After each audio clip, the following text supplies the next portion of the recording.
We have this saying in cycling. It's something that I use to teach the athletes I coach how to go downhill on their bikes fast and safely. And this is what we say. We say, look where you go and go where you look. So when you're standing at the top of a winding mountain pass and trying to figure out how you're going to get down, if you've got a curve, a switchback taking you this way, what you want to do is to look into the furthest point of the curve that you can see. Now, what most people who are scared, like me, want to do is they want to look that way, because you know what's over there? Probably a guardrail, a cliff, right? And when you're scared of going downhill fast on your bike, this is where your brain's telling you to look. It's like, oh crap, am I going to go over there, right? But what someone told me when I was once that really scared person at the top of the mountain was, look where you go and go where you look. And what I learned, it was actually amazing, was that if I focused my eyes exactly on where I wanted to go around that turn on my bike, and I turned my head that way, and I just kept my gaze like stuck right there, my bike actually followed my head. And it's funny, because I thought back to that moment when I learned that, like 10 years ago, as I was starting to work on this talk, because I was asked to share some of the lessons I've learned throughout my career in sport. And what things kept coming back to when I realized sort of how I got to meet each one of my goals along the way, it really happened by doing just that. And that was looking where I wanted to go and just keeping my eyes focused there, and my body somehow followed. Now, oftentimes, my body followed a lot more slowly than I would have liked, okay? I often took the circuitous route. I'm here today as a professional athlete, but what's pretty funny is that growing up, I started swimming competitively at age 8, and I've been an athlete basically since then, in my own head, okay? But I wasn't really the athlete growing up. But I thought of myself as such, and I approached my training accordingly. For example, as a swimmer, very early on, I set a goal, and it was to compete at the Olympic trials someday and to earn a college scholarship. So everything I did in my life was sort of planned around chasing those two goals. I was so busy doing that I never really realized along the way how far behind I was compared to my peers. So like at age 15, most girls my age with potential would have already been competing at the junior nationals, the US nationals in swimming. Well, I was still stuck at the local junior Olympics. The funny thing was, I didn't really even notice because I was too busy training. So, and doing things like, at age 15, approaching my parents, who were like the furthest thing from overbearing sports parents. All they cared about was that I went to a good college and studied hard. And I said, Mom and Dad, this is what I need to do. We need to drive to Huntington Beach, which is an hour from home, twice a day, for swim practice. Drive home for school in the middle. So what I was actually proposing was 4 hours a day in the car and 4 hours a day of training on top of school. Now, they did not fancy themselves, like I said, to be sports parents, so that sounded absolutely preposterous. And they said no. So I went to Grandma and Grandpa, who were in their 80s, and lived closer to where I wanted to do my swim training. So I thought, maybe I can just live with them part-time. They can drive carpool, they're 80, surely I won't mind. And amazingly enough, they actually didn't. It was like, sure, dear heart, we'd love to see more of you. So they started driving carpool at 4 a.m. to take me to my very serious swimming program. Yeah, they were incredible. And soon enough, I was there. My parents had to follow suit, so they actually joined in and helped a ton as well. But it was a team effort, and my point in telling that story is simply that, looking back on it now, it was actually like an absolutely absurd level of dedication and commitment, given that I was truly like a junior Olympic swimmer. I mean, I was, at that point in time, no one would have even thought that I had a prayer of, within the next 3 years, getting good enough to pay my way to college, let alone to eventually swim at the Olympic trials someday. But sure enough, at age 22, 5 or 6 years later than most of my peers, I did compete at my first Olympic trials after having paid for half of my college education by swimming. Late bloomer, for sure. But what I learned through that was that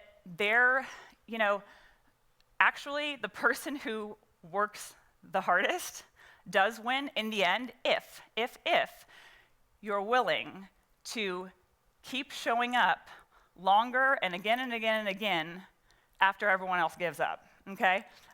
Because it may take you, or I should say me, twice as long as it takes most people. But if you're willing to keep showing up until you get where you want to go, you can't stop relentless forward progress, right? So if you're the one who keeps showing up, you will eventually get there. It just might take a long time. So this was something so important that I learned that really informed the rest of my athletic career. So, because you know what I realized is what's actually apparently really difficult for most people is to do just that, is to, what I would say is like, find a way to make your goal happen. What's really easy, apparently, is to find all the things in the way, right? Anyone can find an excuse, right? People have a lot of those. It's very easy to find the things that are in the way of you getting from here to there, especially if there's really far away. I'll give you a small example. A few months ago, I was training very hard for one of the biggest races in my career, the Ultraman World Championships. It's a 320-mile race around the Big Island of Hawaii over 3 days. So it's comprised of a 6.2-mile swim, about 260 miles on the bike, and then on the third day, it's a 3-day race, you run a double marathon, or 52.4 miles. So, in 2010, I had been to this race for the first time. Now, from what you've heard about my history, as you can probably tell, this is a race where the things that I've cultivated throughout my career, just like sticking with it and keep going, that's really valuable in this race, right? So I felt like I'm made for this, right? Like I'm the one, I'll just keep going and not quit when everyone else quits, so this is a good one for me. Well, so I went in 2010 thinking like, I'm made for this, I'm gonna crush this thing. Well, by most accounts, I had a pretty good day. I had like the fastest like a woman has ever done in her debut at that race. But like I said, I really thought I was made for this, and I didn't win, okay? It was like the fastest debut ever, second fastest time ever in history on that course, but it was second that year. I did not win, I was second place. So, after 2010, you can imagine what my mission was. My mission for the past 3 years was to go back there and to win this race. So, one of the things I had on my to-do list in my preparation this time actually relates to everyone here because I had set in my mind that I was going to do a training run right out here on the highway that everyone drove in on their way to Miraval. It's a highway called Oracle, and it goes from Tucson, like way out west through these remote towns and a lot of cactus, okay? It's hot, it's exposed, it's windy, and way out there's nothing out there. Well, just so happens that the double marathon on the last day of Ultraman is very much the same way. You run point to point, 52.4 miles, down an exposed highway, lava rock on both sides, windy, hot, straight down the highway. Nothing to see, really, just running.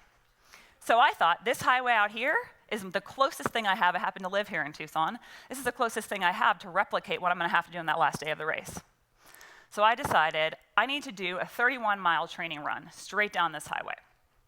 Seemed like a good number. 31 miles, 50 kilometers. You don't want to run the whole race beforehand, so this was the number I picked out in my head. Now, this is my example to illustrate just like this point yet again, because even people in the sport in our town, when I just mentioned, oh yeah, I'm going to go run down Oracle on Friday morning, they thought I was nuts. Oh, no one runs on Oracle. You don't run on that road. There's nothing out there. What are you going to do if you get into trouble? The first 22 miles, they're like, there's no water, there's no service stations. What are you going to do? You can see where I'm going. There are a million reasons. How are you going to get back to your car? What are you going to do, right? So you can see where I'm going with this. But what I knew was I had a goal. My goal was to win the Ultraman World Championships. There was a list of things that I felt like I needed to do to prepare myself for those challenges that I was going to face during the race. I was well familiar with them after having tried it once. I knew where I was weak, and there was a list of things I needed to do. I knew the hardest thing was going to be the last day, and this was my best simulation of that last day that I could do in training. So What did I do? Got up early in the morning in the dark, drove my car out there, clocking the miles on my odometer to get to 31 from where I knew I wanted to finish my run.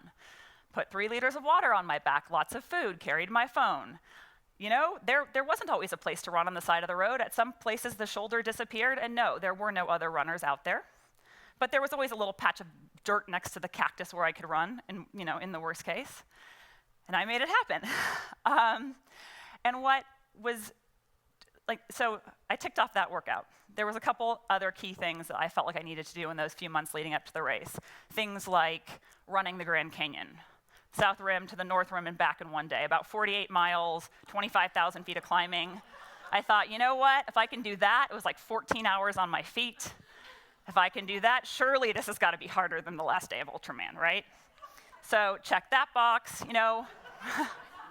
Rode my bike 100 miles, made myself really tired, got up the next day, rode 100 miles again, did a 6-mile swim once a week on my easy day, stuff like that. So had all those things done, went to the race this year, and sure enough, I'm not going to say it was easy because it wasn't. It was absolutely challenging. But what was different this time was that I had so well rehearsed every sort of challenge that I was going to face over those 3 days in training, that when I met those on the road over the course of 24 hours of racing, it was not unfamiliar. It was like, oh, right, okay, I've been here before. When I feel like this is what I do. I eat more calories. I think about this very pedal stroke, not 1 mile down the road, that kind of thing, right? I use all these strategies. It was nothing that was unfamiliar to me. And what was really amazing was that on the last day in that double marathon, I ran almost to the second the exact same pace per mile as I ran for 31 miles on this highway out here. I did that for 52 miles. So it was amazing what practicing, rehearsing for my goal, ticking those boxes did to help me execute on the day. And in fact, the result of that was that I ran that double marathon almost 30 minutes faster than I did 3 years ago. And only one boy was faster on the day.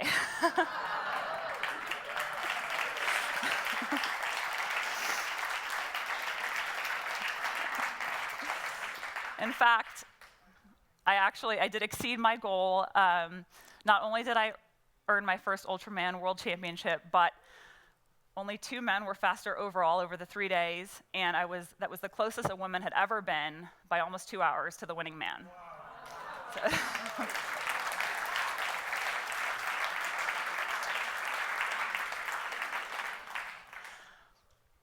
but in reality, it wasn't just about those key workouts that I described in those 3 months before the race, right?